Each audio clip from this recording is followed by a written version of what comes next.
Bapak, Ibu, dan saudara-saudara sekalian yang dirahmati Allah, Alhamdulillah kita bisa bertemu kembali untuk melanjutkan kajian kita. Alhamdulillah kita sudah masuk kepada materi yang ke-6 ya. Apa yang ke-7? Yaitu kita masuk yang ke-6 ya. Masuk lapis yang ke-5 dari ekonomi pasar syariah, yaitu bagaimana Islam mengatur persoalan lahan pertanian. Baik, untuk mempersingkat waktu, saya akan share screen.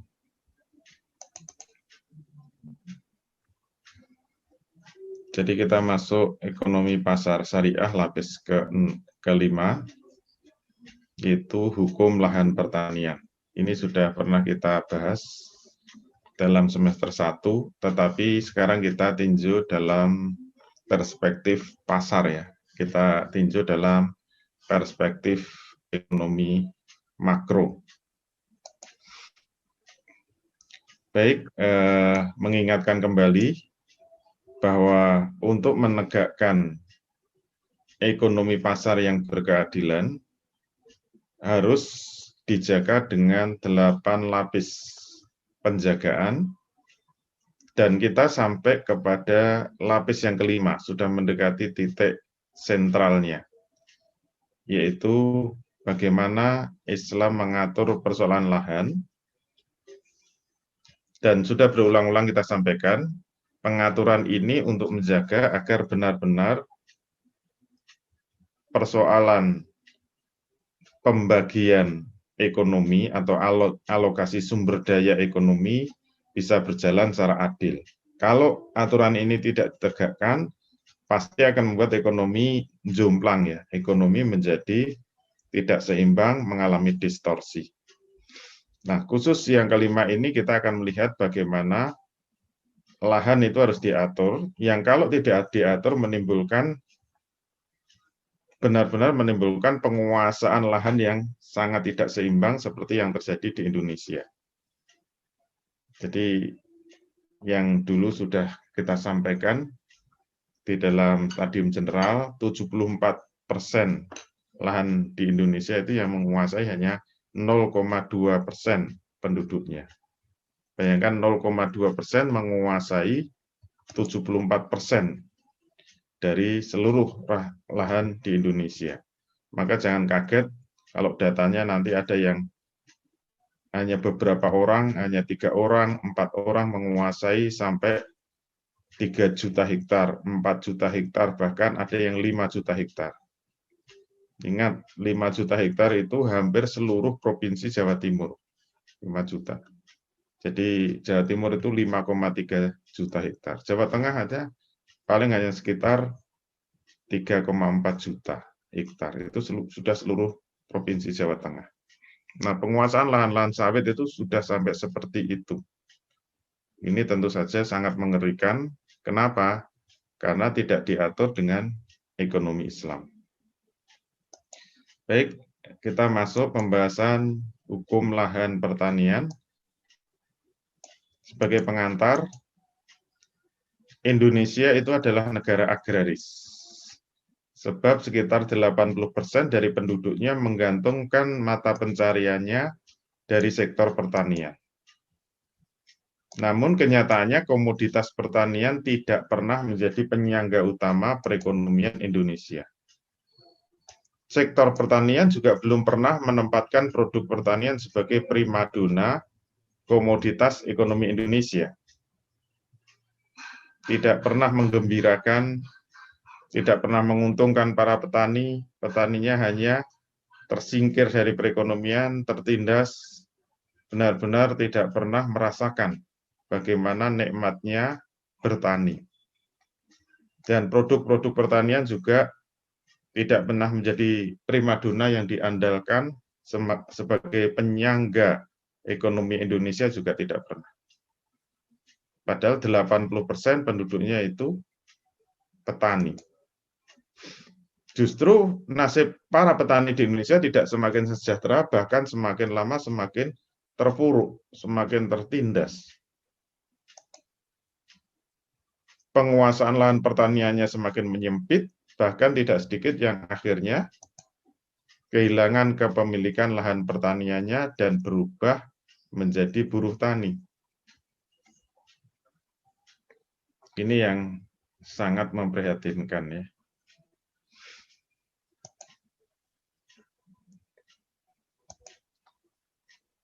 Baik, untuk menyelesaikan problem pertanian ini, kita harus mencari akar masalahnya. Seperti kemarin membahas industri, kalau kita ingin menyelesaikan problem industri, maka kita harus menemukan akar masalah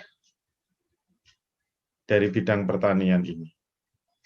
Dan kenapa fakultas-fakultas pertanian itu gagal dalam menyelesaikan problem pertanian? Tentu saja tidak menyentuh akar masalahnya. Berarti kalau tidak menyentuh akar masalahnya, yang dibahas, yang digarap, yang terus dikembangkan, hanya masalah-masalah yang sifatnya komplementer, pelengkap saja, bukan masalah yang paling mendasar, bukan masalah yang paling akarnya. Setiap menyelesaikan masalah, kalau tidak sampai kepada akarnya, tidak akan pernah bisa selesai itu masalah. Selamanya tidak bisa. Baik. Untuk bisa mendapatkan apa yang menjadi akar masalah bidang pertanian, maka kita harus melacak. Sebenarnya pertanian itu dibangun dalam hal apa saja. Apa unsur-unsur yang bisa mewujudkan adanya pertanian ini? Ternyata ada 4 unsur yang akan menentukan berlangsungnya aktivitas pertanian. Keempat unsur itu adalah yang pertama, tenaga atau keterampilan manusia. Jadi petaninya. Harus ada petaninya atau keterampilan manusia. Nomor 2, alat-alat produksi pertanian. Seperti cangkul, bajak, garu, sampai yang modern yaitu traktor-traktor untuk menarik ya garu, menarik bajak dengan menggunakan mesin-mesin yaitu traktor. Kemudian yang ketiga adalah sarana produksi. Saprodi mulai dari bibit, kemudian pupuk, kemudian pestisida, dan segala macam yang berkaitan dengan sarana produksi. Yang keempat adalah lahan pertanian.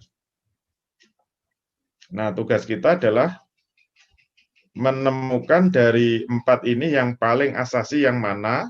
Asasi dalam arti apa? Kalau unsur itu tidak diatur dengan benar, maka pertanian akan menimbulkan masalah terus-menerus nggak selesai. Termasuk pengembangan produk-produk pertanian juga tidak akan optimal. Tidak akan bisa berkembang dengan baik. Kalau tidak berangkat dari menyelesaikan problem yang asasi.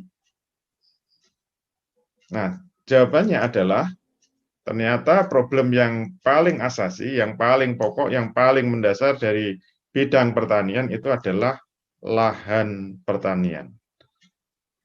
Sehingga yang harus difokuskan dalam pengaturan ini adalah lahannya. Sedangkan tenaga manusia, alat produksi, saprodi itu hanya sarana, bukan asas. Ini dulu banyak yang menentang. Nah, cuma lahan-lahan saja, nggak ada orangnya gimana? Nggak ada bibitnya, nggak gimana? Nggak ada alat produksinya gimana? Cuma lahan pertanian apa bisa jalan? Sebenarnya tetap bisa. Kalau nggak percaya, biarkan saja lahan pertanian, mesti tumbuh. Berbagai macam tanaman tumbuh. Dibiarin aja itu tetap tumbuh. Itu kan berarti nggak perlu tenaga manusia, nggak perlu alat produksi, nggak perlu sarana produksi, nggak perlu. Walaupun yang tumbuh rumput. Rumput itu kan ya tanaman juga. Tinggal bisa memanfaatkan apa enggak. Sebenarnya Allah menciptakan berbagai macam tanaman itu pasti ada manfaatnya. Cuma manusia aja yang belum tahu. Dulu bapak saya itu setelah pensiun, kerjanya ngobati orang. Salah satu obat andalan, karena kebanyakan untuk sakit kanker, itu adalah rumput teki. Orang saya bilang suket teki. Ternyata akar dari rumput teki, bukan Profesor Suteki ya, karena saya pernah tanya ke beliau, kok namanya Suteki itu apa ada hubungannya dengan rumput? Dia ketawa. Enggak ada. Karena dulu ada orang berobat mesti suruh nyarikan rumput teki, akarnya itu dicampur dengan ramuan yang lain-lain, kemudian untuk obat kanker. Semua kanker bisa diluruhkan dengan ramuannya bapak saya. Tapi sayangnya beliau sudah meninggal dan tidak diwariskan ke anaknya.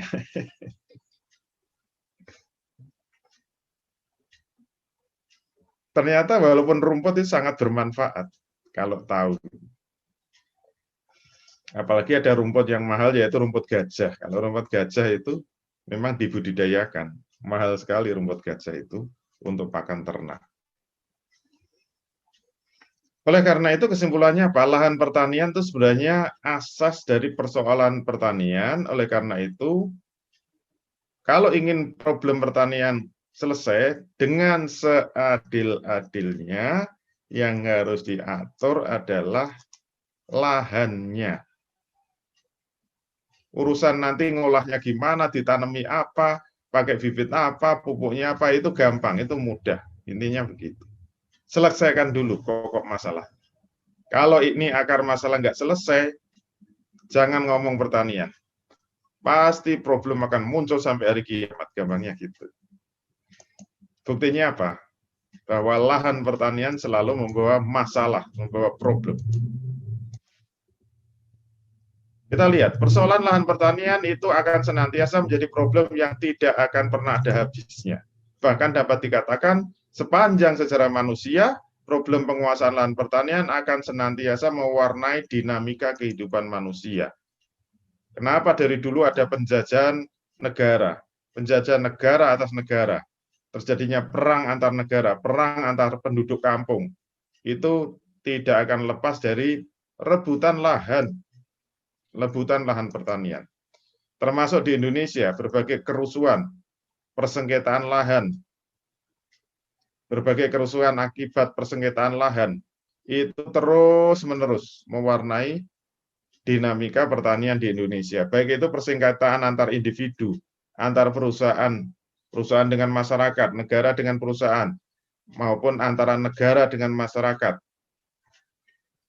Sampai terjadi kerusuhan, pemblokiran, pembakaran, pembunuhan, pembantaian, selalu terjadi karena apa? Persengketaan lahan. Tidak selesai-selesai. Oleh karena itu, sebelum kita masuk kepada Islam, selalu kita bandingkan bagaimana solusi menurut kapitalisme dan solusi menurut sosialisme. Nah, ini yang disebut kerangka sistemnya itu. Jadi kalau kita ingin memahami sistem ekonomi Islam, harus dibandingkan dulu, supaya nampak keunggulannya, nampak kehebatannya, nampak keindahannya pengaturan ekonomi Islam. Kita mulai dari solusi menurut pandangan ekonomi kapitalisme. Pandangan sistem ekonomi kapitalisme dalam pengaturan penguasaan lahan pertanian adalah selalu tidak pernah bergeser dari ajaran kapitalisme. Yaitu apa? Yang pertama, setiap individu bebas untuk memiliki lahan pertanian. Bebas sebebas-bebasnya. Yang disebut tidak adil kalau kepemilikan lahan pertanian dibatasi, apalagi sampai dilarang-larang. Pengen punya lahan luas nggak boleh, dibatasi maksimal 1 hektar, ini namanya nggak adil. Yang kedua, setiap individu juga bebas memanfaatkan lahan pertaniannya untuk ditanami apapun juga. Bagi yang pernah mengalami zaman Orde Baru dulu, sampai menanam padi aja diatur-atur. Dulu ada yang ini lahan area ini khusus untuk tebu, tidak boleh ditanami padi, area ini khusus padi gitu. Diatur-atur kayak gitu. Rakyat merasa tidak mendapatkan keadilan. Ngapain harus diatur-atur? Menguntungkan mana? Kalau memang menguntungkan tebu ya biarin aja nanam tebu. Kalau memang nggak menguntungkan ya biarin nanam padi. Kalau nggak menguntungkan ya biarin nanam jagung. Itu namanya adil menurut pandangan kapitalisme. Yang ketiga, setiap individu juga bebas mengembangkan dan memperbesar kepemilikan lahan pertaniannya. Kalau saya sudah sukses 1 hektar, pengen beli lagi 1 hektar lagi ya silahkan, pengen beli lagi ya silahkan. Kalau dibatas-batasi ini yang membuat tidak adil. Itu pandangan yang khas dari ekonomi kapitalisme. Nah, sekarang pertanyaannya, apakah itu benar-benar membawa keadilan? Nah, selalu kapitalisme membawa dampak yang dari semester 1 sudah kita lihat. Yaitu apa? Munculnya persaingan bebas tanpa batas dalam lahan pertanian. Kalau kompetisi itu bebas, selalu hukum ekonominya apa? Yang besar akan memakan yang kecil. Selalu begitu. Ini sudah dibuka lebar-lebar oleh Karl Marx kemarin dalam semester 1. Bohong itu yang namanya persaingan bebas itu membawa keadilan. Itu cuma teorinya Adam Smith saja. Kita cuma dicekoi Adam Smith dengan mimpi-mimpi indah. Pokoknya dalam mekanisme pasar bebas selalu muncul keadilan ekonomi. Mana buktinya? Pasar bebas itu membuat apa? Seperti menyediakan ring tinju tanpa kelas. Ya mesti aja. Tinju tanpa kelas ya dihabisi semua oleh kelas berat, kelas bulu, kelas ringan, kelas layang ya habis dibantai. Sunatullahnya begitu. Akhirnya apa? Pasti terjadi ketidakseimbangan penguasaan lahan. Walaupun dulu startnya sama, misalnya semua 1 hektar. Namanya pertanian itu berisiko tinggi. Bisnis pertanian resikonya tinggi. Bisa aja nanti satu wilayah itu berhasil panen, yang satu gagal total bisa. Nah, kalau sampai ada yang gagal ini kan bahaya. Munculnya ketidakseimbangan dalam penguasaan pertanian itu diakibatkan pasti ada yang berhasil, ada yang gagal. Kalau yang gagal kan harus makan. Makan apa kalau sampai panennya gagal? Ya mah. Akhirnya mereka terpaksa harus memotong lahannya, dijual sebagian untuk makan. Nanti gagal lagi, potong lagi, potong lagi. Yang berhasil makin lebar, makin lebar, makin luas, makin luas. Pemilik lahan pertanian besar akan semakin besar dan terus membesar. Terus melakukan ekspansinya untuk memperbesar kepemilikan lahannya. Apalagi kemarin sudah kita singgung, didukung oleh permodalan yang kuat dari perbankan. Mereka bisa mengagunkan sertifikat lahannya, dapat duit untuk ekspansi lagi, ekspansi lagi. Akhirnya apa? Pemilik lahan kecil akan semakin sempit penguasaan lahannya, petani-petani akan kehilangan kepemilikan lahannya. Dan akhirnya apa? Berujung menjadi buruh tani. Tertindas mereka itu. Puncak dari kegagalan ekonomi kapitalisme adalah terjadinya feodalisme. Ini yang harus jadi garis bawah. Terjadinya feodalisme. Yaitu apa? Memunculkan tuan-tuan tanah. Jadi ada lapis masyarakat yang disebut tuan tanah dan ada masyarakat buruh tani. Itu dikenal dengan istilah feodalisme dalam pertanian. Terus bagaimana dengan sosialisme? Sosialisme selalu kebalikannya. Punya pandangan yang sebaliknya. Sumber dari segala sumber ketidakadilan ekonomi itu apa? penguasaan lahan pertanian yang terlalu bebas. Maka solusinya apa? Menghilangkan feodalisme, solusinya adalah kepemilikan individu lahan pertanian harus dihapuskan. Wah, karena tidak sesuai dengan pri kemanusiaan dan pri keadilan. Pidatonya kan gitu.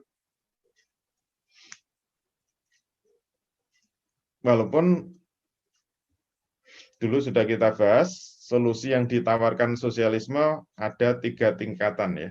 Ini yang paling radikal ini. Yang paling ekstrim. Semua penguasaan lahan pertanian individu dihapuskan. Semua diambil alih oleh negara. Negaralah yang berperan dalam mengatur aspek produksi, penjualan, distribusi, serta penentuan upah rakyatnya dalam bidang pertanian. Itu yang paling radikal. Yang di bawahnya itu adalah dipisahkan antara lahan produktif dan lahan konsumtif. Itu salah satu aliran sosialisme yang dikenal dengan sosialisme pertanian. Jadi yang tidak boleh dimiliki individu itu apa? Lahan-lahan produktif. Individu nggak boleh punya sawah, individu nggak boleh punya kebun. Tapi kalau punya lahan untuk rumah, untuk pekarangan boleh. Itu solusi kedua. Solusi ketiga yang paling moderat itu land reform. Land reform. Yaitu pembagian kembali secara sama, seluruh lahan itu diambil dulu, dibagi rata. Misalnya tiap keluarga dapat 1 hektar, 1 hektar, 1 hektar secara sama. Itu namanya land reform. Dulu pernah ngetop zaman PKI jaya-jaya tahun 65. Itu mimpinya PKI di Indonesia kalau menang dilakukan land reform. Wah, makanya dapat dukungan dari para petani, gerakan buruh dan tani. Wah, semangat mereka. Itu janji-janjinya PKI. Hidup PKI. Itu solusi sosialisme. Nah, pertanyaannya apakah ini berhasil? Jawabnya sama. Selalu membawa dampak yang mengerikan, bahkan lebih ngeri daripada kapitalisme. Apa dampaknya? Yang pertama, ternyata justru sosialisme itu menyebabkan produktivitas pertanian di negara-negara sosialis menjadi merosot sangat tajam.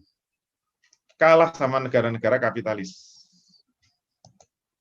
Penyebabnya selalu terjadi demotivasi. Khas sosialisme. Hilangnya motivasi berproduksi dari rakyatnya. Kenapa? Akibat dihapuskannya hak kepemilikan individu. Kalau individu-individu nggak boleh menguasai lahan, nggak boleh memiliki lahan, mereka kerja keras ya digaji segitu.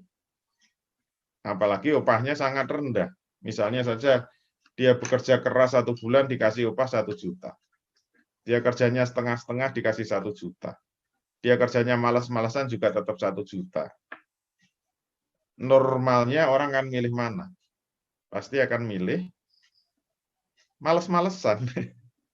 Ngapain kerja keras sungguh-sungguh? Malas-malasan aja tetap dapat gaji. Akhirnya seluruh negara malas-malasan semua. Nggak ada yang bekerja keras. Ini membuat merosot produktivitas pertanian, hancur seluruh negara.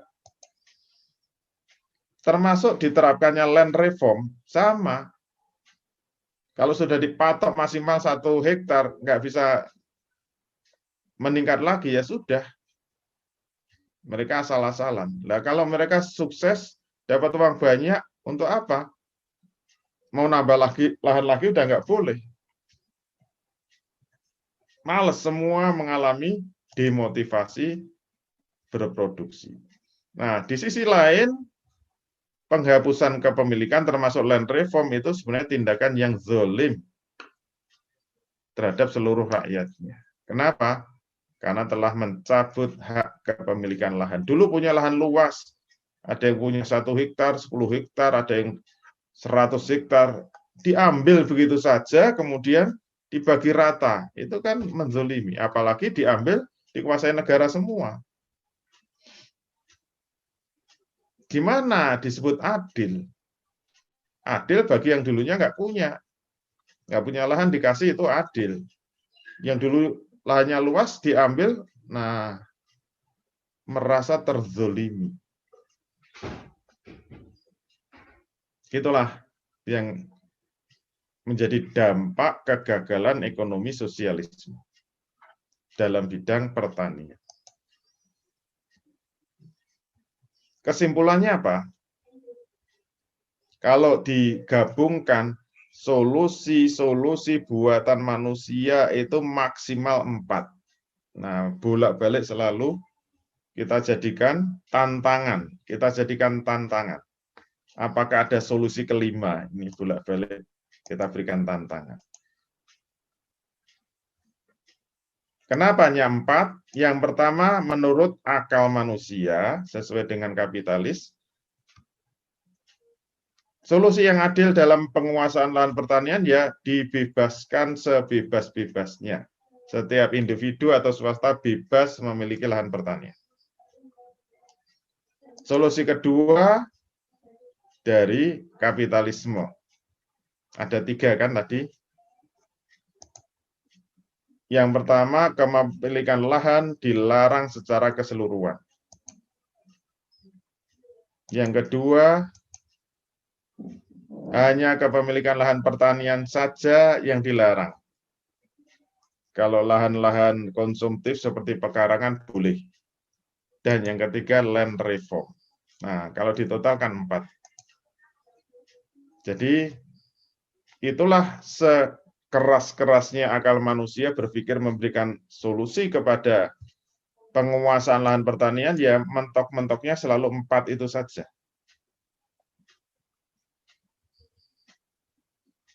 Kalau suruh mikir terus, diperas terus, nggak mungkin muncul yang kelima. Muter-muternya 4. Apakah kepemilikan lahan itu bebas, atau dilarang semua, maksudnya dikuasai negara semua, apa yang dibolehkan itu hanya yang konsumtif, yang produktif nggak boleh, atau dibagi rata. Terus yang sesuai Islam mana? Nah, inilah yang selalu menjadi andalan kita. Solusi Islam selalu out of the box, selalu out of mind, selalu di luar jangkauan akal manusia. Solusi Islam itu berasal dari wahyu, berasal dari Allah Subhanahu wa taala, tidak mungkin terjangkau oleh akal manusia.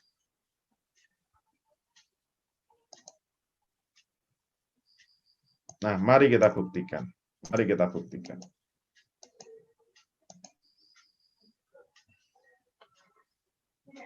Sekaligus tantangannya apa?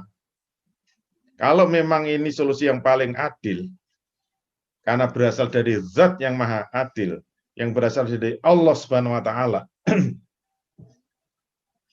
semua problem yang dihasilkan oleh kapitalisme maupun sosialisme harusnya bisa hilang dengan solusi Islam. 2 problem tadi apa? Kalau dari kapitalisme, problem feodalisme yang sudah mengakar, menggurat, mendarah daging yang mencengkeram Indonesia, seperti yang sudah kita sampaikan tadi. Feodalisme, 74% lahan pertanian dikuasai 0,2% penduduknya. Kalau memang Islam punya solusi, problem feodalisme harus hapus, hilang dengan sendirinya. Plus problem yang kedua, demotivasi berproduksi. Nah, ini tantangan besarnya. Harus kita buktikan, benarkah ekonomi Islam bisa menghilangkan 2 problem sekaligus, hilangnya feodalisme dan hilangnya demotivasi berproduksi. Nah, ini tantangannya. Bagi teman-teman yang sudah siap menjadi pendekar-pendekar ekonomi Islam, menjadi pakar-pakar ekonomi Islam, harus siap menunjukkan bahwa ketika Islam hadir, 2 problem langsung hilang. Problem feodalisme dan problem demotivasi berproduksi. Jadi saya memang paling senang menyampaikan materi tentang lahan pertanian ini. Sampai 2 kali kan, saking semangatnya. Karena paling nampak itu, keunggulan Islam itu, nampak sekali. Luar biasa adilnya. Nah, sekarang pertanyaan besarnya, terus apa solusi yang ditawarkan Islam dalam penguasaan lahan pertanian yang tidak muncul dari 4 tadi? Bukan bebas, bukan dikuasai semua oleh negara, bukan sebagian saja, dan bukan dibagi rata. Empat-empatnya tidak, terus bagaimana?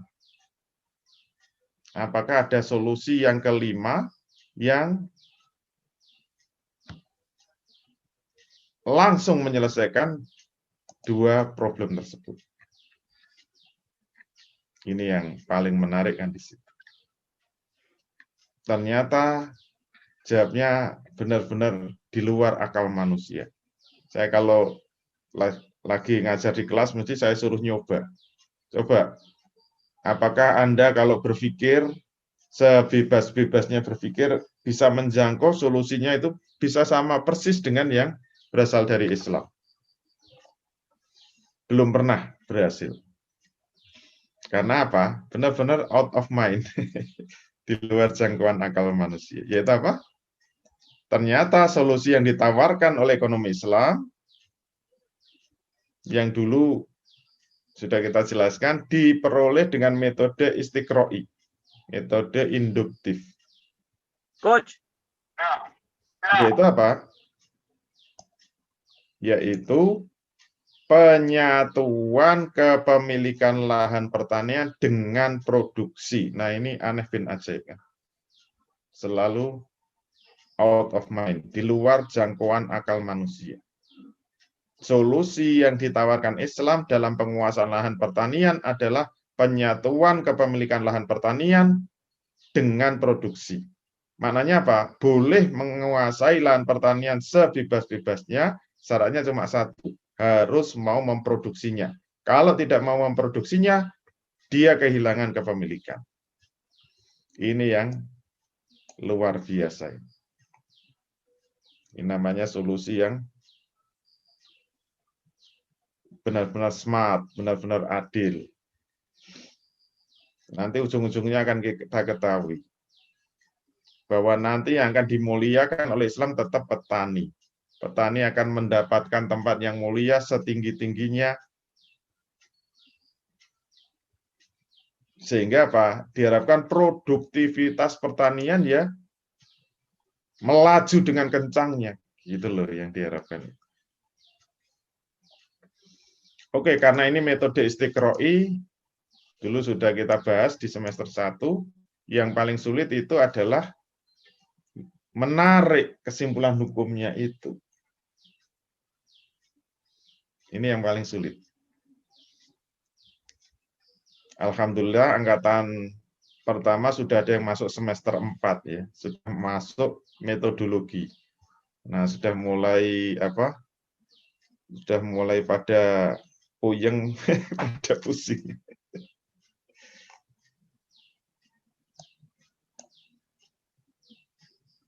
Tapi alhamdulillah makin semangat, makin semangat. Tadi pagi sudah belajar ekonometri. Sudah ketemu cacing-cacing. Dipelajari sampai mumet padahal hanya untuk dibantai rame-rame nanti. Oke. Makanya tidak banyak ulama yang bisa menarik kesimpulan sampai sejauh ini, kecuali memang ulama yang benar-benar mendalam ilmunya. Saya sendiri memahami proses penarikan hukum ini, menganggap luar biasa ini, karena panjang sekali ini proses penarikannya. Ya Allah, ini ilmunya luar biasa, ilmunya sangat mendalam. Ya, semoga itu adalah karunia dari Allah Subhanahu wa taala untuk para ulama-ulama kita yang sudah memberikan penerangan jalan sehingga kita paham apa yang dimaksudkan dalam hadis-hadis Nabi. Inilah luar biasa. Ya, saya meyakini bahwa setiap 100 tahun akan muncul mujaddid ya, pembaharu-pembaharu Islam yang akan membawa ajaran Islam kembali pada rel aslinya, rel yang sebenarnya. Sebagaimana dulu Imam Syafi'i, ketika masyarakat sudah mulai melecehkan hadis, sudah mulai meninggalkan hadis, sudah mulai muncul ingkar sunnah, Imam Syafi'i tampil dengan penuh kecemerlangan, akhirnya semua bisa kembali kepada relnya, yaitu tetap memegang teguh sunnah-sunnah Nabi, hadis-hadis Nabi. Zaman sekarang pun muncul pelecehan-pelecehan terhadap hadis Nabi. Alhamdulillah muncul ulama-ulama yang memperjuangkan untuk mengembalikan kepada rel semula. Bagaimana mendudukkan hadis-hadis Nabi itu. Makanya kita lihat ini semua tumpuannya adalah hadis. Nah, bagaimana proses penarikan hukum itu? Solusi hukum syariat yang bersifat umum tadi itu diinduksi atau diistiqroi dari 3 hukum sekaligus. Prosesnya kan 2 tingkat. Menarik satu hukum itu dengan satu metode yang disebut istimbat. Setelah ketemu satu hukum, nanti diistimbat lagi. Dari hukum-hukum khusus ditarik menjadi hukum umum. Ini namanya metode induksi. 3 hukum syariat itu adalah yang pertama hukum menghidupkan tanah mati, Ihya'ul Mawat. Kalau pembahasan ini di kitab-kitab fikih sudah biasa. Hampir semua kitab fikih muamalah selalu ada pembahasan Ihya'ul Mawat.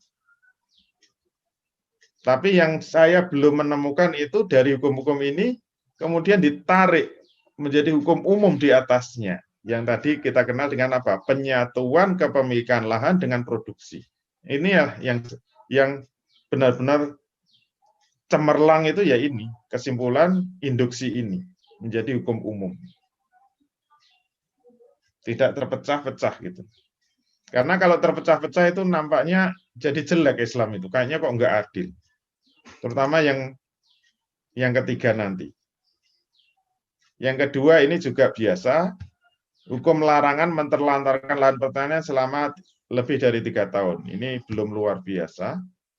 Nah, yang kelihatan menyesakkan dada ini memang yang ketiga. Hukum yang ketiga itu yaitu apa?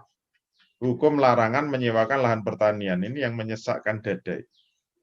Turunannya itu adalah larangan muzara'ah dan mukhabarah.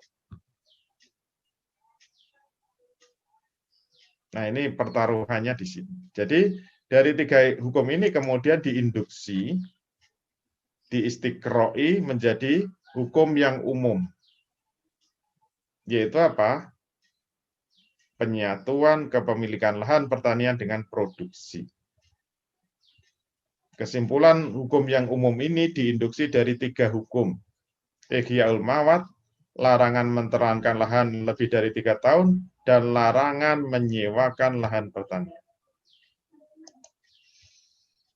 Baik, mari kita lihat proses istimbat masing-masing hukum. Hukum pertama, Ihya'ul Mawat.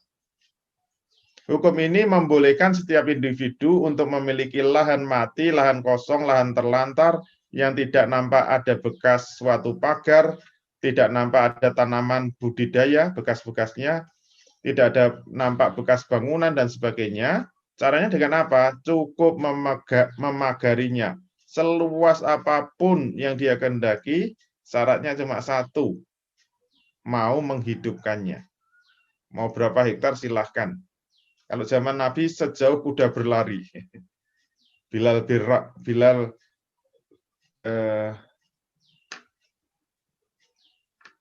bin Haris ya, bukan bin Rabah ya. Bilal bin Haris itu pernah dikasih oleh Rasul lembah sejauh kuda berlari sampai capek. Nah, itu silahkan menjadi milikmu. Syaratnya apa? Mau menghidupkannya. Nah, dalil-dalilnya kita lihat. Yang pertama, man ahya ardon maitatan fahiyalahu. Jelas sekali ini. sertifikatnya langsung dari Rasul. Siapa saja yang menghidupkan tanah mati, maka tanah itu menjadi miliknya. Langsung dari Rasul ini SK-nya.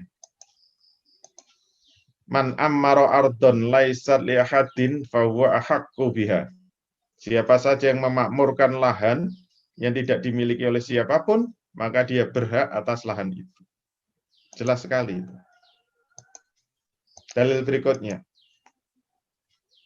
Ayyuma qaumin ahyau say'an minal ardi au ammaruhu wa hum ahaqqu bihi. Kaum manapun yang mau menghidupkan sesuatu dari bumi atau mereka mau memakmurkannya, maka mereka berhak atas lahan itu. Man ahato khaiton alal ardin fayalahu. Siapa saja yang mau membatasi, memagari lahan dengan dinding, maka dia berhak atas lahan itu.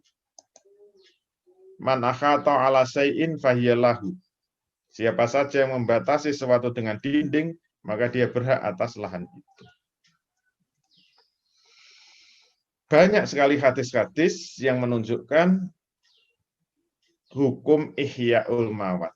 Menghidupkan lahan mati, maka dia akan memiliki. Oke. Sekarang yang nomor 2. Hukum larangan menterlantarkan lahan selama lebih dari 3 tahun. Adiyul ardi lillahi walirrasulihi summa lakum min ba'di faman ahya ardon maitatan fayyalahu walaisa limuhtajiri haqqun ba'da salasa sinina. Sebelumnya tanah itu milik Allah, milik Rasulnya, kemudian setelah itu milik kalian. Siapa saja yang menghidupkan tanah mati, maka dia berhak untuk menjadi pemiliknya. Tapi tidak ada hak bagi yang memagari setelah menterlantarkan tanahnya selama 3 tahun. Kehilangan kepemilikan. Dalil kedua.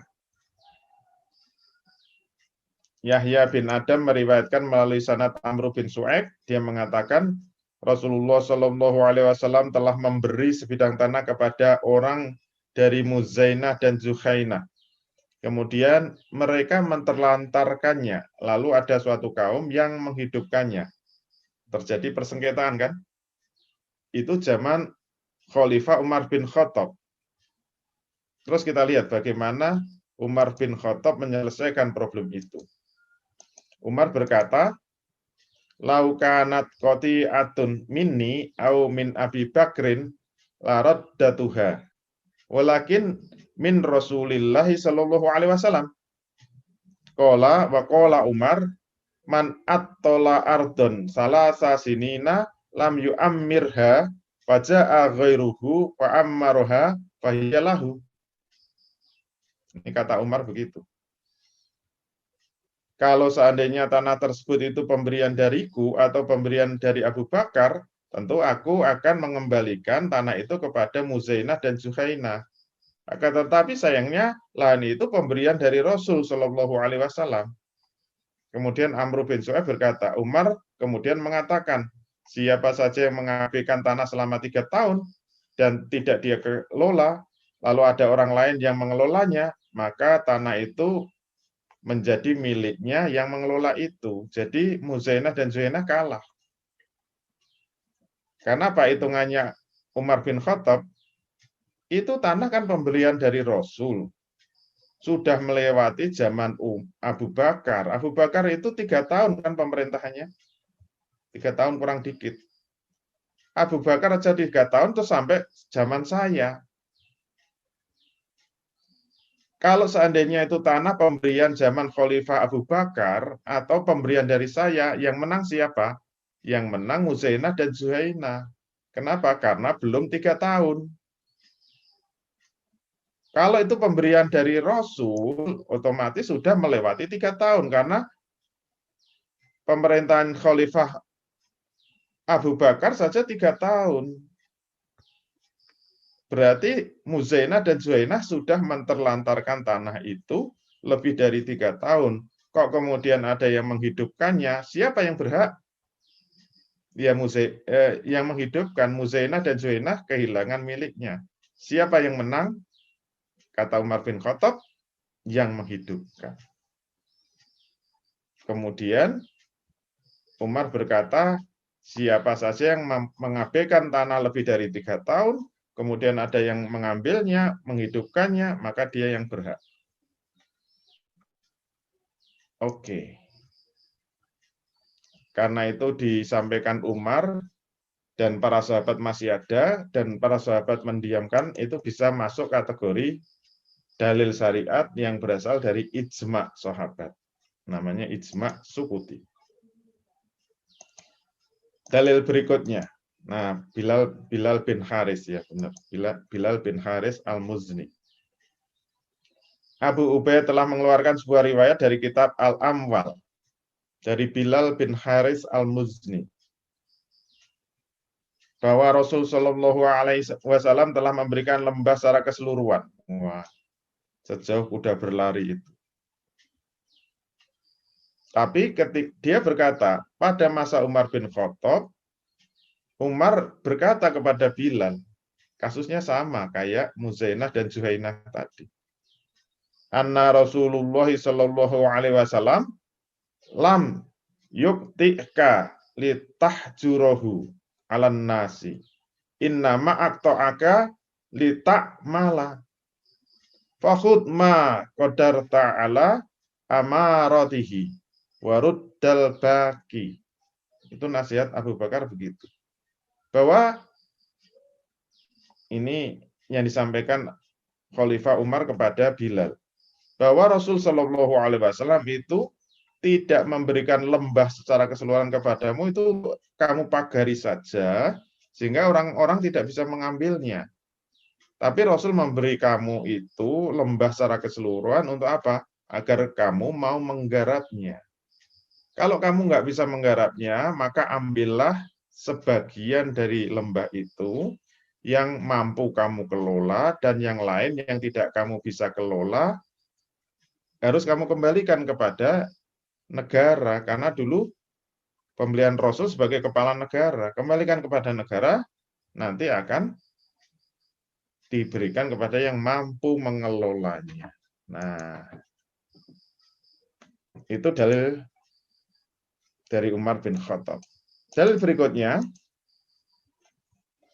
man ahya ardon maitatan fayyalahu walaisa li muhtajirin hakun ba'da salasa sinin. Siapa saja yang menghidupkan tanah mati, maka dialah pemiliknya. Dan tidak ada hak bagi yang memagari setelah diabaikan selama 3 tahun.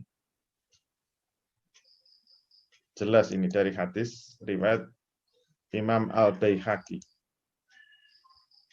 Hadis berikutnya, mangka natselahu ardun fal yasro'ha au liyamnahha akhohu fa in aba fal yumsik ardohu. Siapa saja yang memiliki sebidang tanah, maka hendaklah dia menanaminya, atau hendaklah dia berikan kepada saudaranya. Apabila dia mengabaikannya atau mentarkannya, maka hendaknya tanah itu diambil darinya. Hadis riwayat Imam Bukhari. Alhamdulillah. Selesai untuk yang kedua, sekarang yang ketiga. Hukum larangan menyewakan lahan pertanian. Ini yang paling heboh ini. Kita lihat hadis-hadisnya dari hadis riwayat Imam Muslim. Nah, Rasulullah Shallallahu Alaihi Wasallam ayyuk khazali ardin ajrun au hazun. Jelas sekali. Nah, Rasulullah Shallallahu Alaihi Wasallam ayyuk khazalil ardi ajrun au hazun. Rasul Shallallahu Alaihi Wasallam melarang mengambil sewa atau bagian atas tanah. Jadi menyewakan nggak boleh, mensirkahkannya juga nggak boleh, mengambil bagian. Ini dipertegas dengan hadis berikutnya. Mangkanat selahu ardun fal yasroha au liyurziha akhohu wala yukariha bisulusin wala birubuin wala bito'amim musamma. Siapa saja yang memiliki sebidang tanah, hendaklah dia menanaminya. atau hendaklah saudaranya yang menanaminya. Dia tidak boleh menyewakannya dengan sepertiga atau seperempat dari hasil pertaniannya dan tidak boleh dengan makanan yang telah ditentukan. Itu menyewakan tidak boleh, mensirkahkan juga nggak boleh dengan sepertiga atau seperempat. Hadis ketiga. Sami'tu Rasulullah sallallahu alaihi wasallam yaqul. Wah, ini yang paling tegas ini. Malam ya'zaril mukhabarata fal yu'adzin bi harbi minallahi wa rasulihi. Wah, langsung ayat riba ya. Saya mendengar dari Rasul sallallahu alaihi wasallam, beliau bersabda, "Man lam ya'zaril mukhabarata fal yu'dzin bi harbi minallahi wa rasulihi." Siapa saja yang tidak meninggalkan akad mukhabarah, umumkan perang melawan Allah dan Rasul-Nya. Nah, ini jelas sekali. Mukhabarah itu sirkah bidang pertanian. Mukhabarah itu lahannya dari pemilik lahan, kemudian bibitnya, saprodinya dari petani, yang menggarap petani, kemudian dibagi hasil. Itu namanya mukhabarah. Ternyata dilarang oleh Rasul dengan larangan yang tegas, sampai ditantang, silakan umumkan perang melawan Allah dan Rasul kalau tidak mau meninggalkan mukhabarah. Berikutnya, naha Rasulullah sallallahu alaihi wasallam an kira'il ardi. Qulna ya Rasulullah idza nukriha fi syai'in minal habbi. Qala la. Qala wa kunna nukriha bitibni. Faqala la. Wa kunna nukriha bima ala rabi'i as-saki. Qala la irzi'ha izra'ha au imnaha akhaka. Rasul Shallallahu alaihi wasallam melarang menyewakan tanah. Kemudian ditawar sama sahabat. Wahai Rasul Shallallahu alaihi wasallam, kalau begitu kami akan menyewakannya dengan bibit. Menyewakan dengan bibit itu berarti muzara'ah. Jadi yang punya lahan juga nambahi bibit, itu namanya muzara'ah. Beliau menjawab tidak boleh. Jangan, tidak boleh. Lah, tidak boleh. Kemudian ditawar lagi. Kalau gitu kami akan menyewakannya dengan jerami. Rasul menjawab tidak boleh.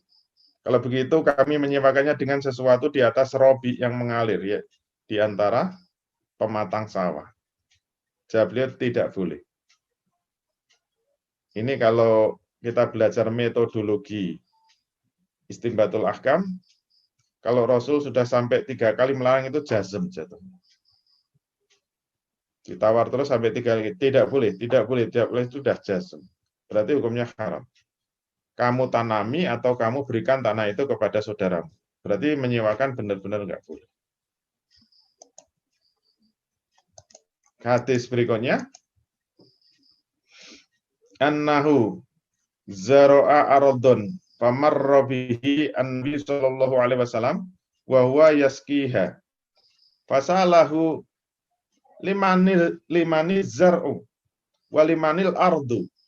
Faqala zar'i bibadri wa amali asatru walibani fulanin.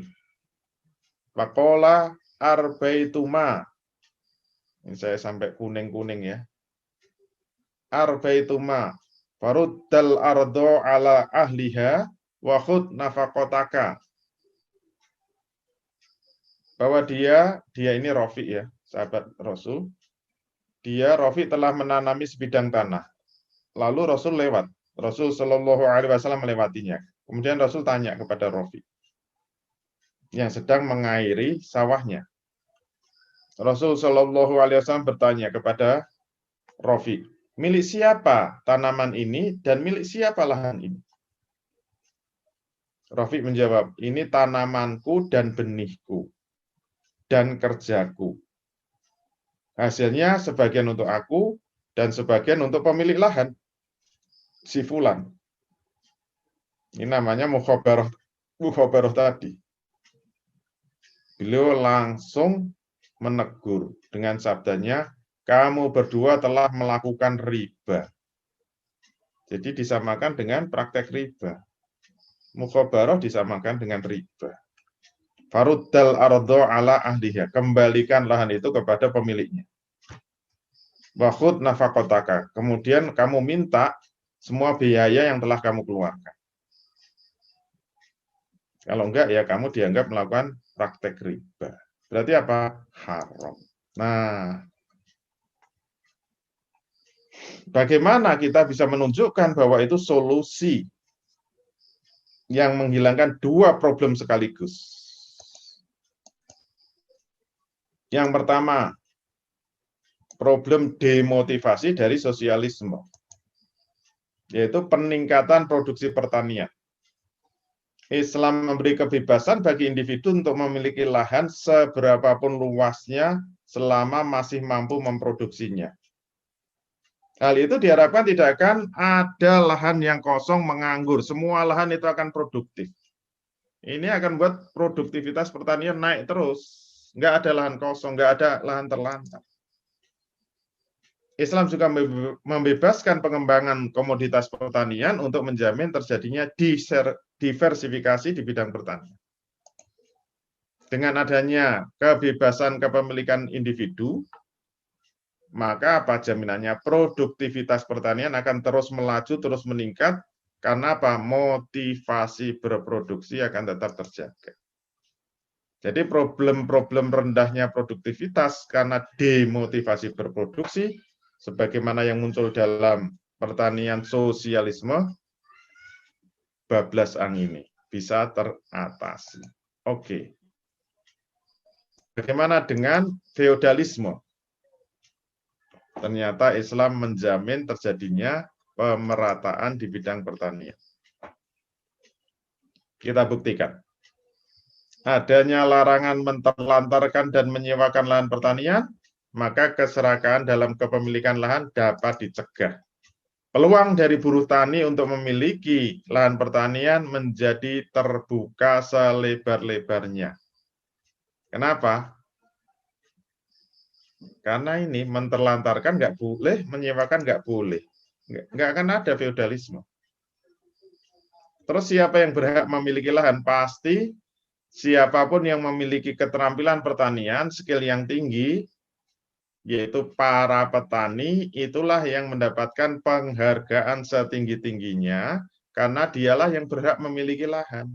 Kalau nggak bisa ngolah, nggak bisa pertanian, ya sudah. Kasihkan yang bisa. Siapa? Petani. Jelas lahan pertanian akan dimiliki petani. Tidak ada tuan tanah lagi. Mohon maaf ya, nggak ada tuan tanah.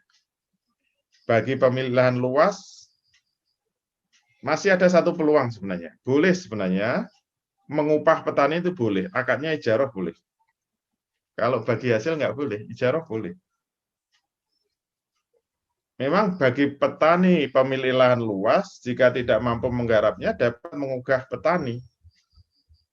Tapi normalnya kan dengan upah tinggi. Kalau tidak mau memberi upah tinggi, ya petani tinggal nunggu. Nanti tawar-menawar ya. Pak, mau nggak nggarap sawah saya? Lah Bapak mau kasih upah berapa? Sehari 100.000 lah normalnya. Ya, naik lagi bisa nggak? Berapa? 200.000 mau nggak? Naik lagi nggak? Bisa nggak? Berapa? 300 nggak mau, 400 nggak mau, 500 nggak mau, 1 juta nggak mau. Sehari 1 juta nggak mau. Nggak mau. Kenapa? Nah, saya nunggu 3 tahun bisa jadi milik saya. Gampangnya kan gitu. Sehingga problem feodalisme dapat teratasi, maka pemerataan ekonomi di bidang pertanian insya Allah dapat diwujudkan. Sekian, Assalamualaikum warahmatullahi wabarakatuh. Waalaikumsalam warahmatullahi wabarakatuh. Baik, jazakumullah khair Ustaz atas penyampaian materinya. Insyaallah sudah banyak sekali yang antusias ya untuk lahan pertanian ini. Baik, langsung saja kita buka sesi tanya jawab. Untuk pertanyaan langsung kita kunci 3 dulu ini ya. Baik, silakan Bapak Wahyu untuk menyampaikan pertanyaannya. Baik, bismillahirrahmanirrahim. Assalamualaikum warahmatullahi wabarakatuh. Terdengar dengan jelas suara saya, Ustaz? Iya, ya. Insya Allah.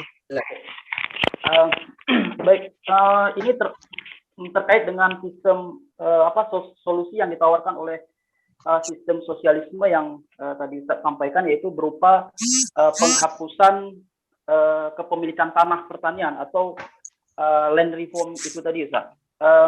Dan ini kan termasuk kategori zolim karena masyarakat yang punya tanah 1 hektar, punya tanah 10 hektar, kemudian diambil alih oleh negara, kemudian dibagi rata kepada seluruh masyarakatnya. Nah, pertanyaan kemudian adalah bagaimana Islam, misalnya dalam kondisi saat ini kan banyak pemilik-pemilik tanah itu yang menelantarkan tanahnya, punya tanah 3 hektar, 5 hektar, 10 hektar. Nah, ketika Islam hadir atau sistem Islam kita terapkan, itu bagaimana negara itu ini kan udah bertahun-tahun ini mereka nggak bisa kelola dan nggak mampu mengelola, padahal mereka mendapatkannya itu dengan cara membeli misalnya dengan nilai yang tidak murah, bahkan mungkin sampai miliaran ya kan. Kemudian apakah negara mengambil alih tanah yang tidak mampu dikelola oleh masyarakat itu walaupun dulu dia beli dengan nilai yang mahal misalnya, itu bagaimana negara menyelesaikan persoalan ini dalam pandangan Islam? Iya. Langsung ya. Baik, Ustaz. Terima kasih Pak Wahyu. Jadi perlu kita pahami kalau Islam tegak, Islam diterapkan itu tidak berlaku, hukum tidak berlaku surut istilahnya ya. Hukum tidak berlaku surut. Jadi terhadap yang sudah-sudah itu bukan urusannya Islam. Kecuali untuk beberapa hal yang berlaku surut itu ada. Ada 2, seingat saya ada 2 yang nanti berlaku surut. Tapi yang lain-lain tidak berlaku surut. Kenapa seperti itu? Karena itu yang jadi pedomannya itu ketika Rasul berhasil menegakkan Islam di Madinah. Yang sudah dimaafkan semua. Itu untuk semua hal. Mereka yang dulu pernah makan riba, mereka yang pernah berzina, yang mencuri dan sebagainya sudah close, tutup. Kita mulai lembaran baru, semua dihitung dari awal. Nanti yang berlaku surut itu hanya yang dulu pernah memusuhi Islam, memfitnah Islam, memecah belah Islam, bahkan menimbulkan kezaliman pada umat Islam, itu yang akan dikejar. Itu yang tidak berlaku surut. Nanti nama-namanya harus kita catat dari sekarang. Siapa-siapa saja itu nanti kejar sampai kolong langit. Yang suka melaporkan itu. Tapi untuk yang lain-lain tidak berlaku surut. Maka kalau dulu punya lahan yang luas, nanti diumumkan. Mulai sekarang, karena sudah diberlakukan hukum Islam, akan ditunggu. Bisa ngelola apa enggak. Hitungannya ya mulai itu sampai ditunggu 3 tahun. Jadi hitungannya ke depan, bukan ke belakang. Ditunggu. Kalau sampai 3 tahun memang nggak bisa ngelola, ya sudah, ditanya lagi nanti. Yang nggak bisa kamu kelola berapa, gitu loh. Seperti Bilal bin Haris tadi kan ditanya sama Umar. Dia punya 1 lembah pembelian Rasul, nggak main-main yang ngasih Rasul. Ditanya sama Umar, yang bisa kamu kerjakan berapa? Yang lain silakan dikerjakan yang lain, dikasihkan yang lain. Karena disewakan nggak boleh. Tapi kalau kamu mau mengupah ya bisa saja. Punya duit enggak ngupah.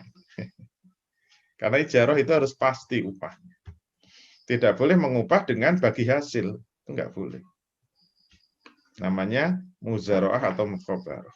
Jadi semua hukum Islam nanti tidak berlaku surut. Nanti semua petani akan nongkrongi di sekitar lahannya. Siap-siap mencaplok. Siap-siap. Kalau memang bisa ya sudah. Dia berhak memiliki, nggak masalah. Tapi cari-cari kredit nggak bisa, bank-banknya ditutup. Cari kredit dengan mengagunkan sertifikatnya nggak bisa. Untuk nggarap ini nanti ngopah sana ngopah sini nggak bisa. Sertifikatnya nggak laku, nggak bisa dapat kreditan juga. Karena lapis kedua bank-banknya sudah diamputasi. Makanya solusi Islam itu harus utuh. Kalau nggak utuh nanti punya lahan besar masih bisa bayar upah kepada buruh-buruhnya. Yang penting kan masih bisa diagunkan itu sertifikat. Jadi duit kan, disekolahkan aja udah jadi duit. Sekolahnya ditutup nanti, nggak bisa nyekolahkan sertifikat lagi. 8 lapis harus utuh diatur. Kalau enggak nanti masih ada celah-celah ya kapitalisme menang lagi. Nah. Gitu ya. Allah Allah. Terima kasih banyak, Ustaz. Cukup ya, Ustaz ya. Langsung lanjut aja ke pertanyaan kedua dari Ibu Zia. Monggo silakan Ibu, dibuka mic-nya. Assalamualaikum warahmatullahi wabarakatuh. Waalaikumsalam. Ustadz, sebenarnya pertanyaan saya udah pernah, tapi saya mau dipertegas lagi. Untuk ini penguasaan lahan pertanian. Nah, di sini di halaman 260. Sedangkan untuk keperluan yang lain, seperti disewa untuk peternakan, perikanan, bangunan, maupun untuk industri, masih diperbolehkan. Nah, dalam hal ini, seseorang yang mempunyai lahan pertanian yang luas dan ternyata tidak mampu dia mengelolanya, kemudian dia mengalihkan fungsi tersebut. Nah, kemudian gini, Ustaz, kan Islam itu insya Allah kalau misalnya pun tegak ya, kepinginnya kan secara serentak menyeluruh, tapi mungkin kan bisa dalam berproses. Nah, itu mungkin ada beberapa yang belum menerapkan hal-hal hukum-hukum Islam. Jadi artinya orang yang memiliki lahan pertanian kemudian mengalihkan menjadi katakan mungkin untuk industri gitu. Nah, atau misalnya untuk bangunan dia akhirnya membuat perumahan atau semacamnya. Tapi dia dengan menggunakan dua kaki, Ustaz. Jadi dengan kaki Islam juga dengan masih tetap bekerja sama dengan yang bukan syariat Islam. Itu bagaimana Ustaz? Tolong dijelaskan. Terima kasih. Wassalamualaikum warahmatullahi wabarakatuh. Waalaikumsalam warahmatullahi.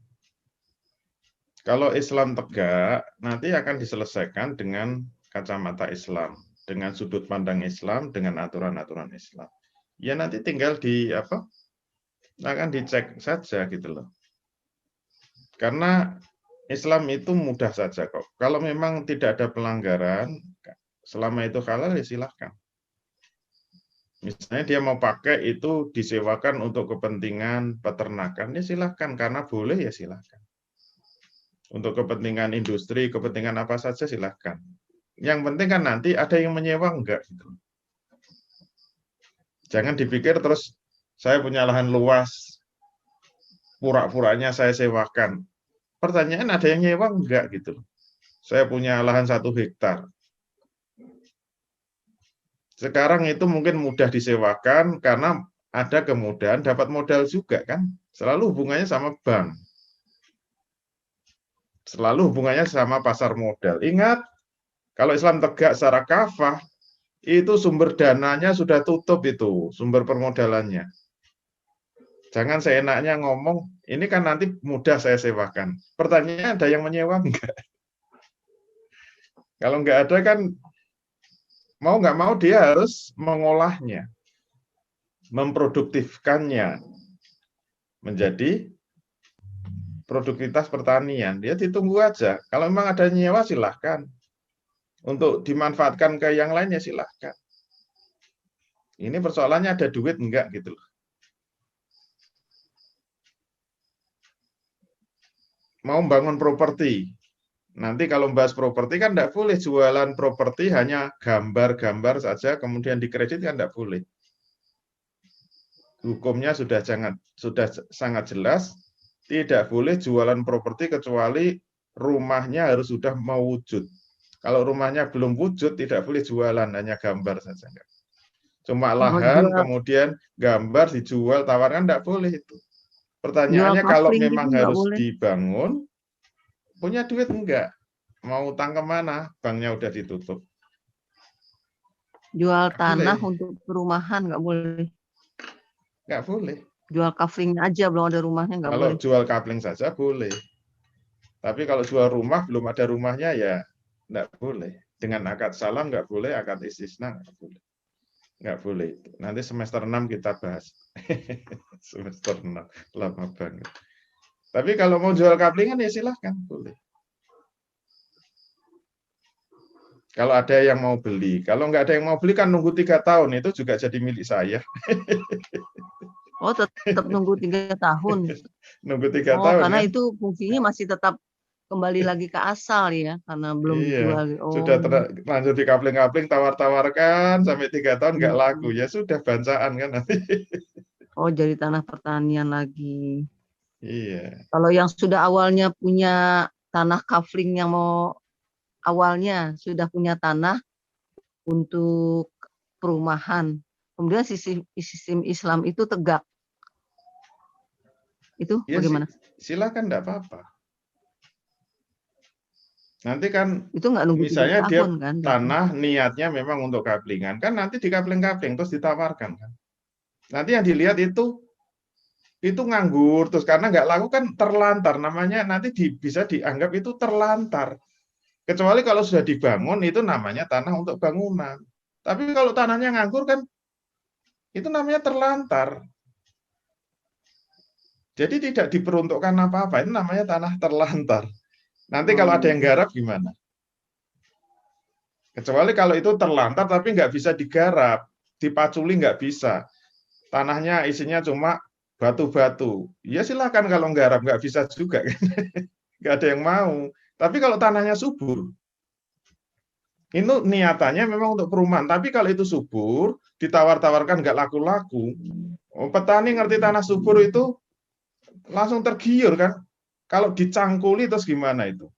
Dicangkuli, ditanami, tumbuh itu. Nanti kalau ada persengketaan yang menang siapa? Yang menang yang nyangkuli itu. Yang penting sudah lewat 3 tahun. Karena itu tanah subur. Ayo, yang menang siapa? Yang menang kan yang nyangkuli. Kecuali kalau itu sudah dipadatkan, benar-benar nggak bisa ditanami. Ya dianggurkan saja nggak apa-apa. Misalnya nggak ada yang kuat nyangkuli.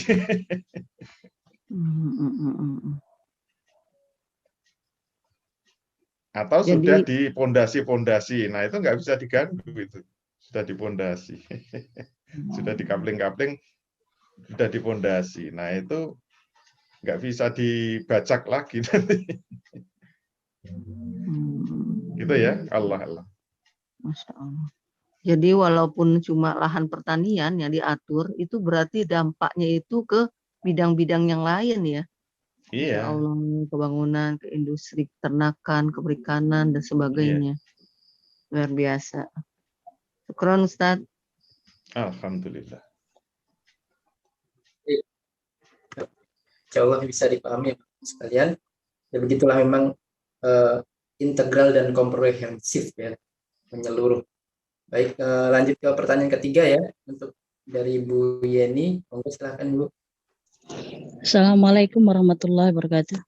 Waalaikumsalam warahmatullahi wabarakatuh.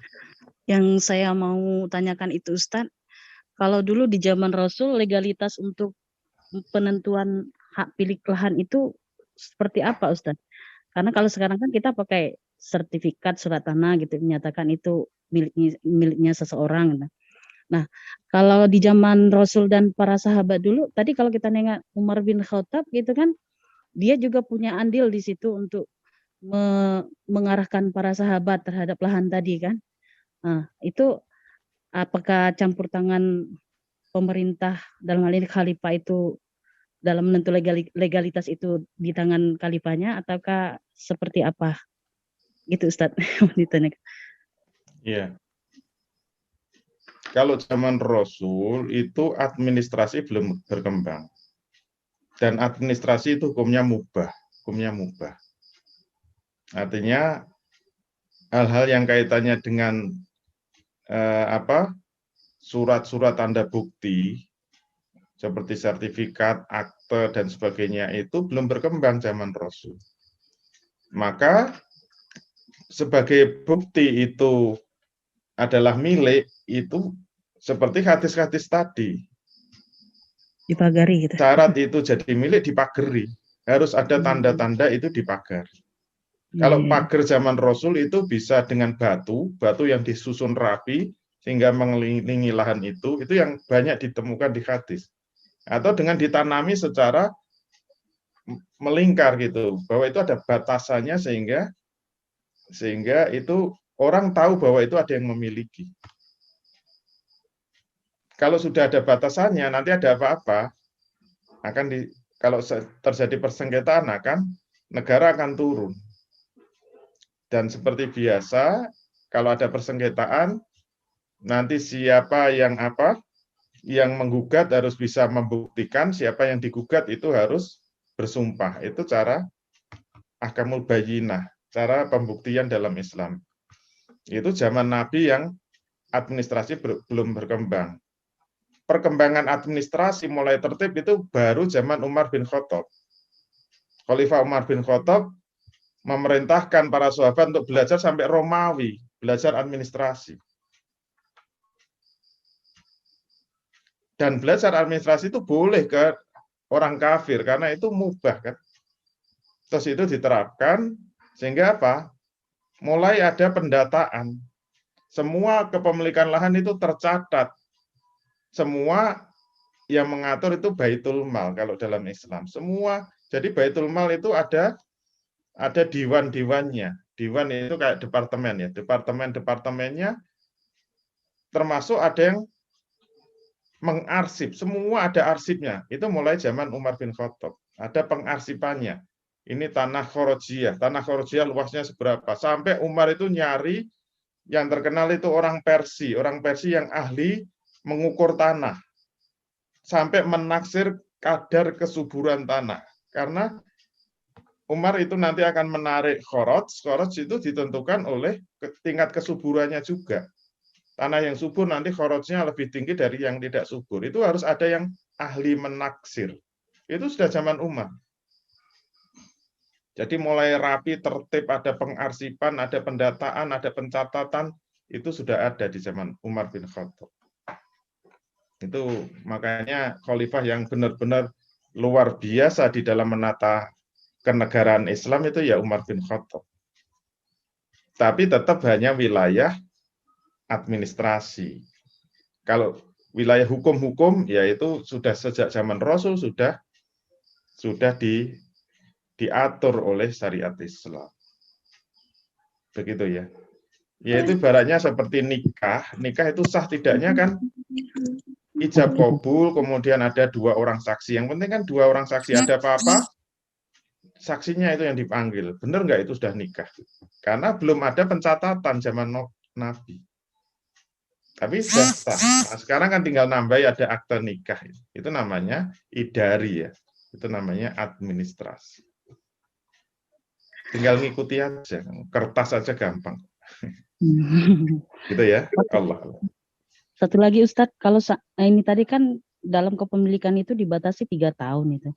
Nah, syarat wajibnya itu kan petani itu harus mampu memproduktifkan lahan gitu. Nah, kalau seandainya petaninya mampu membuat lahannya itu produktif lebih dari 3 tahun, apakah kepemilikannya itu ada perpanjangan ataukah seperti apa, Ustaz? 3 tahun itu harus berturut-turut ya. Tapi kalau 2 tahun nganggur, terus walaupun hanya 1 bulan 3 bulan digarap, itu sudah nanti hitungannya awal lagi gitu. Tidak berlaku akumulatif. Di total pokoknya 3 tahun enggak. Jadi yang disebut menterlantarkan tanah 3 tahun itu harus berturut-turut. Berarti selama 3 tahun memang enggak pernah digarap. Tapi kalau nanti sudah 2 tahun terus digarap 1 bulan, itu sudah yang 2 tahun enggak dihitung lagi. 1 bulan digarap nganggur lagi, baru hitungan awal lagi. Ya terserah maunya gimana gitu loh. Kuat-kuatan. Kuat yang nungguin apa kuat yang garap. Ya. Gitu ya. Allah. Makasih Ustaz. baik. Bisa dipahami ya Ibu ya. Baik, terima kasih. Sekarang kita beralih di pertanyaan chat, Ustaz. Ini ada dari Bapak Ilham Akbar. Bismillah, mau tanya Ustaz terkait jual beli kafling yang lagi tren sekarang, yang dimana di atas kaflingnya ditanami semacam tanaman herbal atau kurma oleh developer dan dikelola si developer, kemudian nanti hasilnya itu bagi hasil dengan pembeli. Apakah ini termasuk yang dilarang, Ustaz? Syukran. Iya, kalau memang itu ada unsur sirkahnya, nanti sirkah itu kan masih dibagi 3 ya. Sirkah muzaro'ah, sirkah mukhobarah itu haram. Oleh karena itu nanti dilihat, sirkahnya itu pada titik mana. Kalau sirkahnya itu mulai dari pengolahan, mulai dari penanaman, sirkahnya mulai dari penanaman itu jelas tidak boleh. Tapi kalau sudah ada tanamannya, tinggal merawat tanaman itu namanya musakot. Nah, musakot itu boleh. Satu-satunya sirkah pertanian yang boleh itu adalah musakot. Syaratnya apa? Tanamannya sudah ada. Tugas pengelola itu hanya merawat tanaman itu sampai berbuah, nanti buahnya bisa dibagi hasil. Nah, satu hal lagi, syarat musakot itu tanamannya harus tanaman yang ketika dipanen tidak hilang. Berarti ketika dipanen, tanamannya harus tetap ada. Misalnya tanaman mangga, panennya itu kan buah.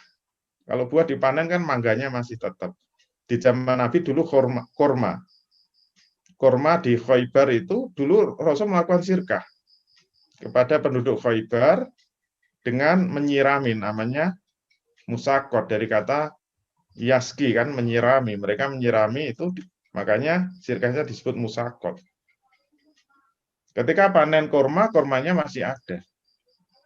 Tapi nanti kalau tanaman herbal, misalnya tanaman herbal itu dicabut semua, seperti jahe misalnya, jahe itu kan panennya dicabut semua, itu nggak boleh untuk musakot, enggak boleh.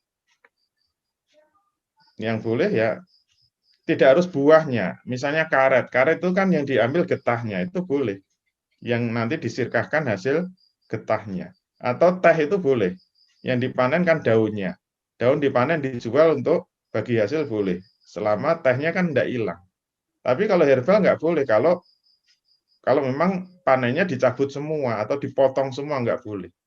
Walaupun tanaman keras, misalnya jati, panennya itu ditebang semua habis, bagi hasil itu nggak boleh. Tapi kalau yang panen daun jatinya itu boleh. Tapi kalau seluruh jatinya ditebang, itu nggak boleh. Itu musakot begitu. Itu ya, Allah. Baik. Terima kasih Ustaz. Insya Allah bisa dipahami ya Bapak Ibu sekalian.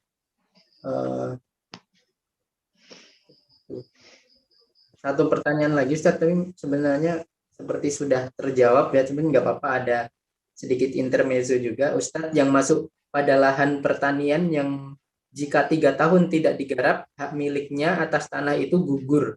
Apakah lahan kosong tanpa tanaman atau lahan yang sudah ada tanaman tapi tidak diurus juga termasuk? Kemudian kalau belajar sama Ustadz kok nggak mau ngantuk, Ustadz, apa rahasianya? Saya baru tahu, kayaknya ngantuk semua.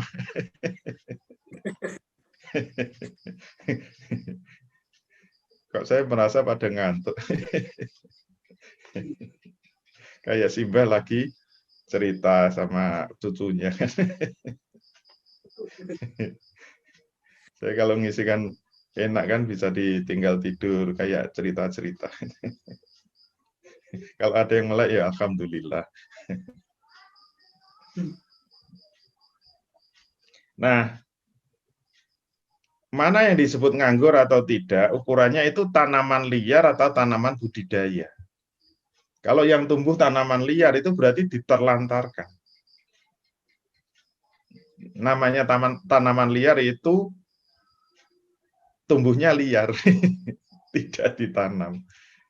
Jadi kalau lahannya kosong, yang tumbuh cuma tanaman liar, itu berarti tanahnya diterlantarkan. Oleh karena nanti ukuran ini sebenarnya digarap atau diterlantarkan, padahal ada tanamannya. Ukurannya apa? Ukurannya adalah itu tanaman budidaya apa tanaman liar. Tanaman liar maksudnya tumbuh sendiri. Enggak diapa-apain, tumbuh sendiri itu namanya diterlantarkan. Walaupun diterlantarkan tetap tumbuh. Jadi yang disebut lahan kosong yang diterlantarkan itu bukan kosong, nggak ada tanamannya. Bisa aja ada semak-semak buahnya. Nah, itu kan nanti bisa dibuktikan. Ini semak tumbuh sendiri atau dibudidayakan. Walaupun rumput, kalau itu rumput gajah dibudidayakan, ya nggak bisa, itu disebut tanaman liar. Ini saya tanami. Enak aja dianggap tanaman liar terus diserobot. Boleh. Ini tanaman budidaya. Ya, nanti insya Allah diselesaikan. Kalau ada dalam Islam ada qadhi kan mudah sekali. Kalau kurang mantap ya cari saksi-saksinya. Makanya kalau pas nanam cari saksi. Ini ada saksinya, tetangga saya lihat. Saya tiap hari menanam kebun di kebun kita, ambil cangkulnya. Nah kan saya tiap hari nyanyi. Jadi dalam Islam itu nanti pembuktian kan ada. Kalau ada apa-apa itu kayak gini-gini yang menyelesaikan qadhi muhtasib atau qadhi hisbah. Jadi dalam Islam itu hakim aja 3 macam kok. Hebat kan, ada qadhi biasa, ada qadhi hisbah, ada qadhi madzolim gitu. Tidak cuma 1 macam. Nah, kalau ada urusan persengketaan tanah nanti yang turun siapa? Qadhi muhtasib atau qadhi hisbah. Itu nanti pertemuan terakhir di perdagangan, kita lihat peran qadhi muhtasib itu sangat dominan untuk menyelesaikan urusan-urusan pasar itu. Nanti dia keliling di pasar-pasar, dia ngecek timbangan itu dicek semua. Nggak boleh ada timbangan kok dikasih bandol itu, dikasih pemberat itu nanti bisa dihukum. Nanti kalau ada jual beli dilirik itu, didengerin, itu sudah ngerti rukun syaratnya atau tidak. Jual beli nggak pernah ngaji, nggak pernah ikut Core Isaac, ditangkap nanti. Suruh kursus dulu sana. Itu keliling-keliling pasar itu tugasnya. Termasuk memeriksa di lahan-lahan. Bisa didata, ini lahan itu nganggur sudah berapa lama, bisa dicatat semua itu sama qadhinya itu. Pernah ditanami apa enggak? Atau tumbuh secara liar gitu. Walaupun tanamannya buahnya tapi liar semua, ya itu namanya diterlantarkan. Sehingga yang tumbuh adalah tanaman liar. Begitu ya. Alhamdulillah pada melek.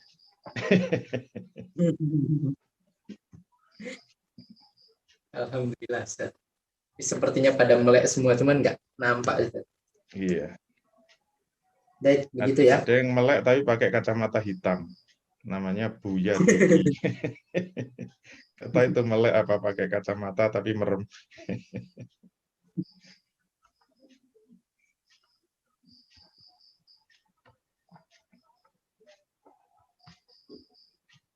Baik, masih ada lagi? Baik, ini ada dari Pak Fauzi, Ustaz. Kondisi sekarang punya tanah belum garap karena sesuatu hal, kemudian orang lain yang Ustaz, langsung aja ya, tadi terputus itu. Ya, silakan. Terputus. Ya, Assalamualaikum Ustaz. Waalaikumsalam warahmatullahi. Kalau kondisi sekarang punya tanah pertanian tapi belum digarap karena apa, satu hal. Suaranya kok hilang.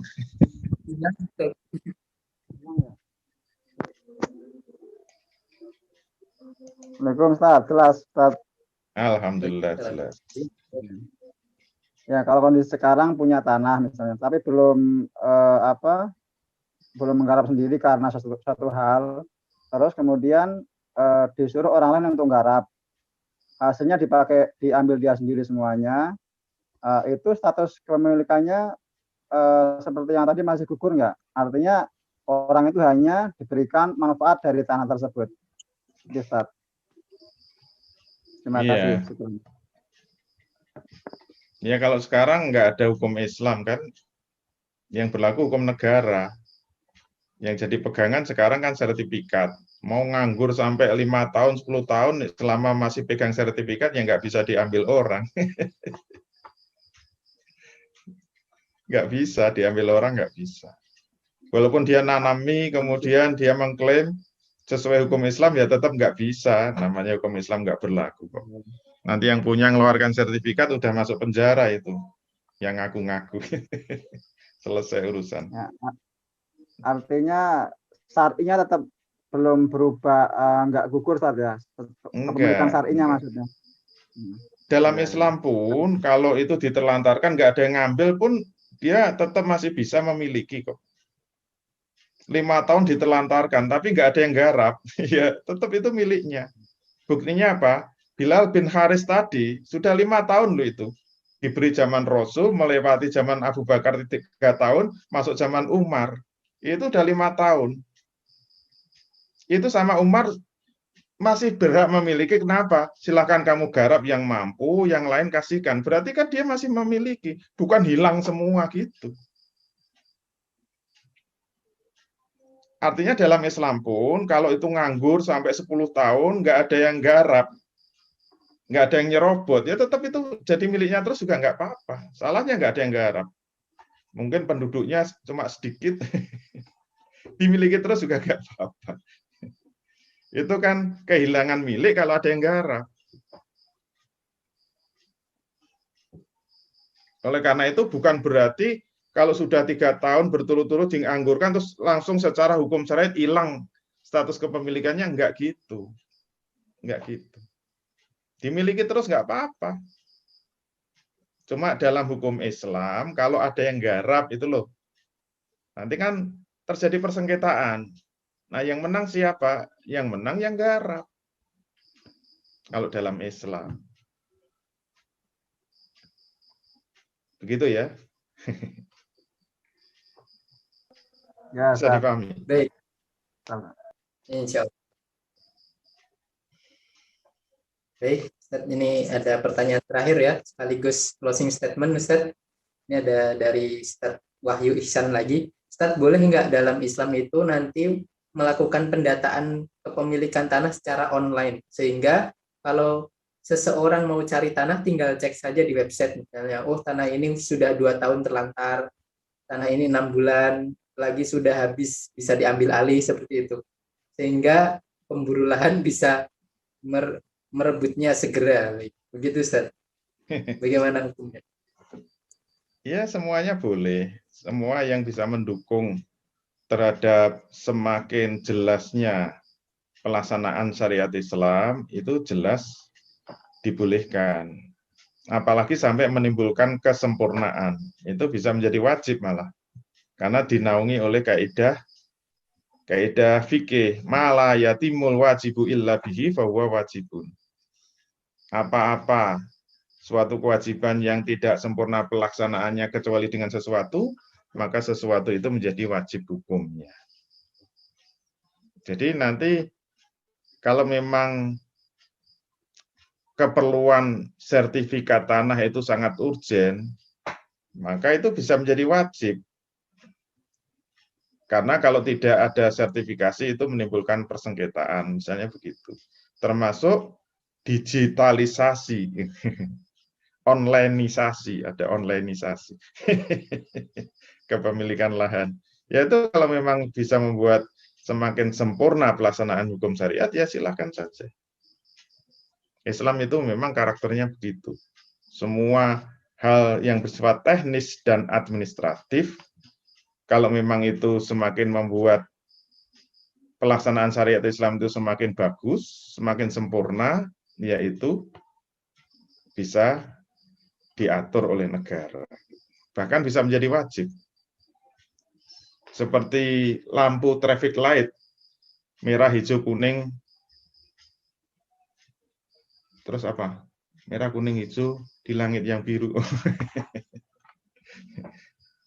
Kalau memang itu bisa mengatur lalu lintas, itu menjadi wajib. Hukum asalnya kan mubah. Mana perintahnya kalau hijau itu jalan?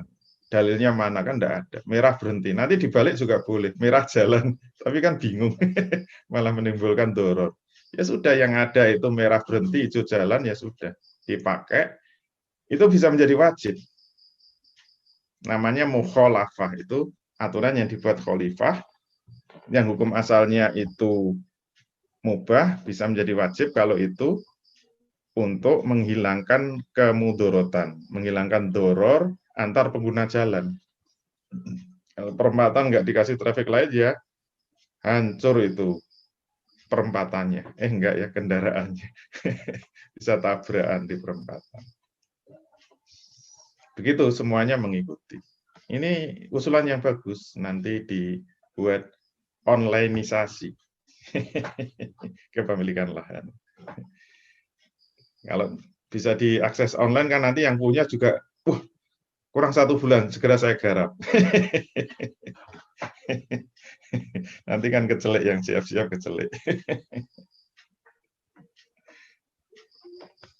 Gitu ya. Alhamdulillah sudah kita selesaikan untuk lapis kelima.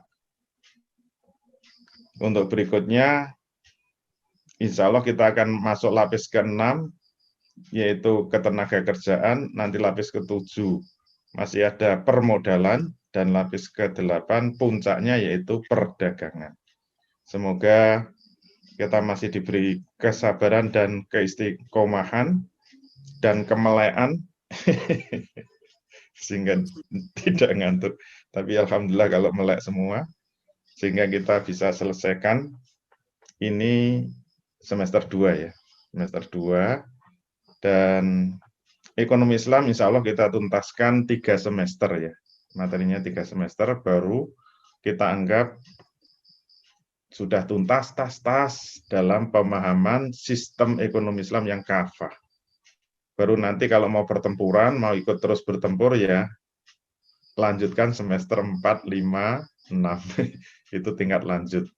Belajar metodologi. Nah, nanti biar kenal sama ekonometri kayak tadi pagi. Belajar cacing-cacing di tanah. Terima kasih. Mohon maaf kalau ada kekurangan. Walafu minkum billahi taufiq wal hidayah. Assalamualaikum warahmatullahi wabarakatuh. Waalaikumsalam. Waalaikumsalam warahmatullahi wabarakatuh. Waalaikumsalam warahmatullahi wabarakatuh. Jasakillah Ustaz, enggak ngantuk. Salam. Perawalan pengetahuan kita ya, insya Allah. Enggak ngantuk kalau Ustaz. Baik. Enggak ngantuk.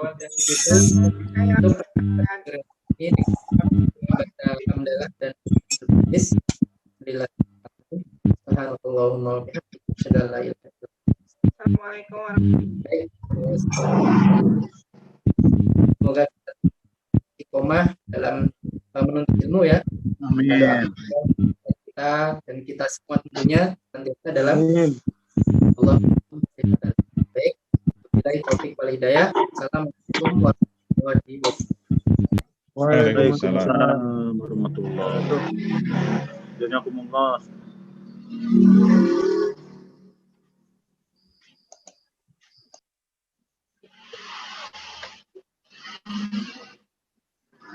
Kita tutup dulu ya.